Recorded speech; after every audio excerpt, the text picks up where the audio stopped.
Chapter 8. The Henfield Plantation. A year later, the Henfield place in Kentucky, Emma and Joe are in the kitchen of Mistress Henfield's house, cleaning up after dinner. Emma, thinking. I look forward to this part of the day, when Joe finishes brushing down the horses and the mules and giving them their feed. He comes here and helps me clean up after I've served Mistress her supper. I always save him something to eat, and we sit around the table and talk about things, like Mama and Papa did. Since Samson been sick, Joe drives Mistress to town where she needs to go. That led to him getting a job in town, working at the general store in a couple days of the week.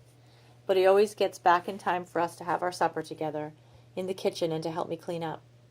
I like having someone I can talk to, somebody who listens to me and understands what I'm saying. Emma, to Joe. Mistress Henfield keeps asking me if it's better for me here than when I was on the Butler plantation. I tell her what she want to hear. There ain't near as much work to do. There ain't nobody to cook for except her and Miss Ruth. Taking care of Miss Ruth ain't near as much work as looking after Miss Sarah and Miss Frances was. But that don't mean it's better being here. It would be better if I could be with my Mama and Papa. If you weren't here, Joe, I don't know what I would do. It's nice being with somebody who remembers the same things I do. I like it when we laugh together over some of the stories about that Junius used to tell, and you hum some of the tunes that Ezekiel used to play on his fiddle. What I like most, though, is when we talk about the things we remember about my Mama and Papa and yours. They don't seem so far away then. Joe, you know I was always sweet on you, and I think you're sweet on me. Don't you think it's time we jumped the broom? Emma. Joe, you know how I feel about that. If we jump the broom and get married, then the next thing we be having children, and you know I don't want to have a child and take care of her and have her grow up, and then one day she be sold away from me. I can't have no child what's going to be a slave. I just can't do it. Joe lowers his voice. What if we don't have to be slaves no more? Emma. We gonna be slaves until the day they throw us in a hole in the ground. Joe. Maybe not. He lowers his voice to almost a whisper. Yesterday at the store, things were pretty quiet. Wasn't much to do and wasn't nobody there. Me and Mr. Henry was sitting around the pot-bellied stove in the center of the store, and he say real quiet to me, Joe, you ever think about being free? I like to have almost fell off the chair. I never had a white person ask me about being free. I wondered if he was trying to get me in trouble. What if I said that's all I think about? Would he tell Mistress?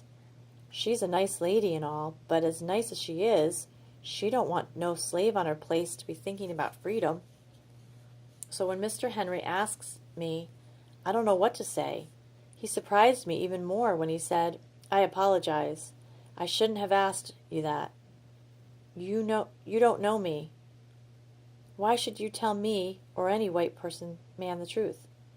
So let's just leave it like this.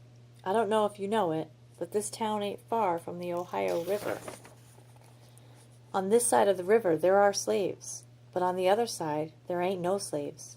And I know some people over there, people who want to help slaves on this side get across the river to where they don't have to be slaves no more. And he don't say anything else. I sat there, not knowing what to do. One part of me wanted to jump up and shout and holler, Mr. Henry, get me across that river now. But another part of me was scared. What if he wasn't telling the truth? What if he was trying to trap me, and instead of being free, I'd end up being sold again, sold far away from you? Then, today, wasn't nobody else in the store. Me and Mr. Henry was sitting by the stove again, and he took 3 pieces of kindling wood. He laid one at an angle, and then the second one at an angle so that the 2 pieces met at the top.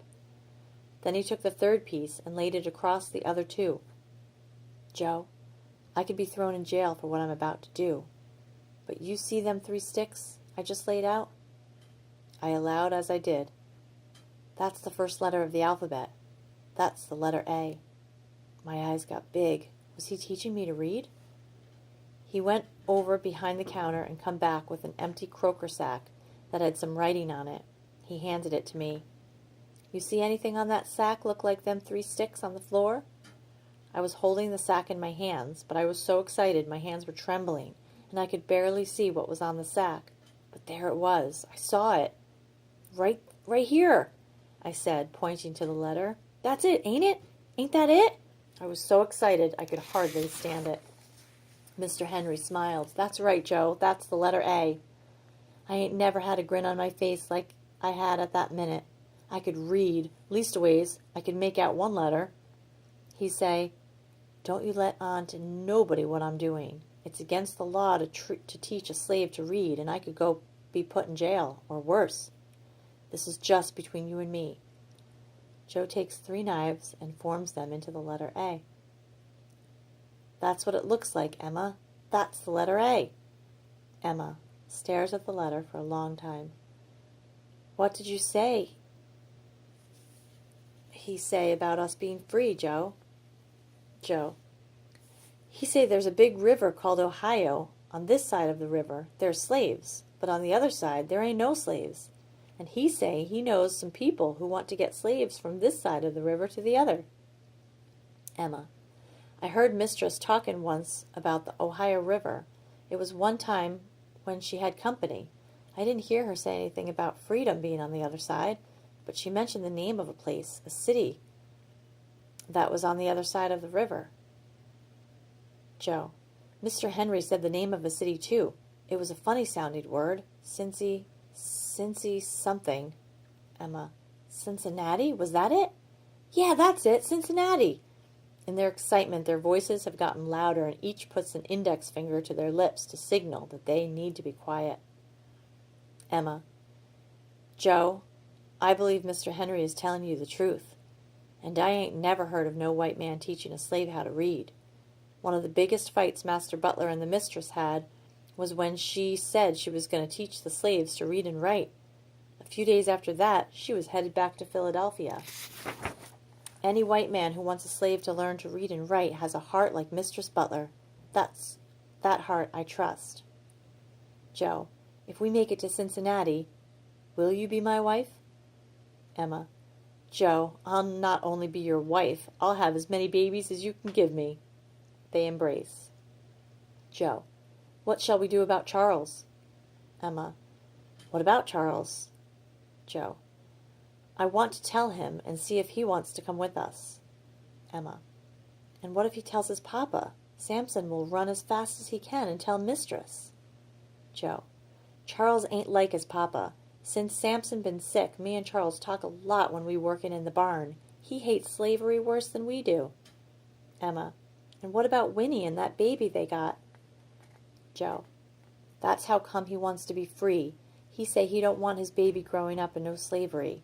He don't want his son to grow up to be no slavery lover like Samson. Emma. I don't know. We don't know what we getting ourselves into. If it was just Charles, maybe, but Winnie and the baby too? I don't know, Joe. Joe. Charles ain't gonna leave without Winnie and the baby. Emma. I don't like it, but I can see you got your heart set on bringing them along. I guess if I had a friend, I'd be wanting to bring her. Joe. Thanks, Emma.